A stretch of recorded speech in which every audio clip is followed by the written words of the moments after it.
ગઈકાલથી ગુજરાતમાં ભારે વરસાદ જોવા મળી રહ્યો છે। ખાસ કરીને દક્ષિણ ગુજરાત, વલસાડ, વાપી અને સુરતમાં ભારે વરસાદ જોવા મળ્યો। સાથે જ અમદાવાદમાં જે પ્રકારે વરસાદી સિસ્ટમ સક્રિય થઈ હતી તેને લઈને 13 ઇંચથી વધુ વરસાદ વરસ્યો હતો અને તેના જ કારણે અમદાવાદમાં જળબંબાકાર જેવી સ્થિતિ સર્જાઈ હતી। તેવામાં હવે આજે અને આવતીકાલે ગુજરાતમાં કયા વિસ્તારમાં વરસાદની સિસ્ટમ સક્રિય છે તેની ઉપર આપણે નજર કરીએ તો આપણે વિન્ડી મેપથી આપણે સમજીશું। ખાસ કરીને આજે જે વરસાદની સિસ્ટમ સક્રિય થઈ છે તે સુરેન્દ્રનગર, ધાંગધ્રા, મોરબી, રાજકોટ અને જામનગરના આસપાસના જે વિસ્તારો છે તે જગ્યા પર અત્યારે વરસાદી સિસ્ટમ સક્રિય થઈ છે અને ત્યાં ભારેથી અતિ ભારે વરસાદ છે તે પણ આવી શકે તેવી પરિસ્થિતિ છે। અને જેમ જેમ દિવસો અને જે આવતીકાલનો દિવસ છે તેની ઉપર બી આપણે નજર કરીએ તો ધાંગધ્રાથી જે વરસાદી સિસ્ટમ સક્રિય અત્યારે જોવા મળી રહી છે તે સુરેન્દ્રનગર અને ત્યારબાદ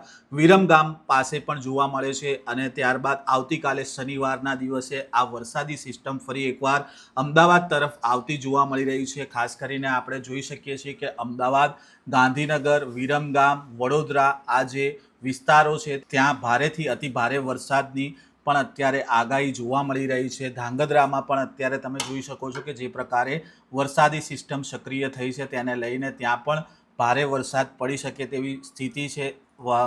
ધાંગધ્રાની આસપાસના ગામોમાંની વાત કરવામાં આવે તો ઢસા ત્યારબાદ સુરેન્દ્રનગર ત્યારબાદ વિરમગામ બાદ વાત કરવામાં આવે તો ખાસ કરીને આવતીકાલે અમદાવાદમાં જે વરસાદની સિસ્ટમ છે તે સક્રિય જોવા મળી રહી છે અને આવતીકાલે પણ ભયંકર વરસાદ છે તે વરસી શકે છે અને તેની અસર છે તે અમદાવાદના આસપાસ એટલે ગાંધીનગર સુધી પણ આ અસર જોવા મળી શકે છે। તો બીજી બાજુ ધોળકા સુધી પણ આ વરસાદની અસર છે તે જોવા મળી શકે છે। નડિયાદમાં પણ વરસાદ છે આવતીકાલે તે ભારે વરસાદ થઈ શકે તેવી પરિસ્થિતિ છે। બીજી બાજુ વડોદરામાં જે બીજી સિસ્ટમ જે સક્રિય અત્યારે થઈ છે તેની અંદર આપણે વાત કરવામાં આવે તો વડોદરા અને તેની આસપાસ એટલે કરજણ છે, પાલેજ છે, જાંબુસર છે, ડભોઈ છે, વાઘોડિયા છે આ તમામ વિસ્તારમાં આવતીકાલે ભારે વરસાદ છે તે થવાની શક્યતા છે। આવતીકાલે આ જે વરસાદી સિસ્ટમ છે તે ત્યારબાદ ખંભાત બાજુ પણ જોવા મળી શકે છે અને જે વરસાદનો જે માહોલ છે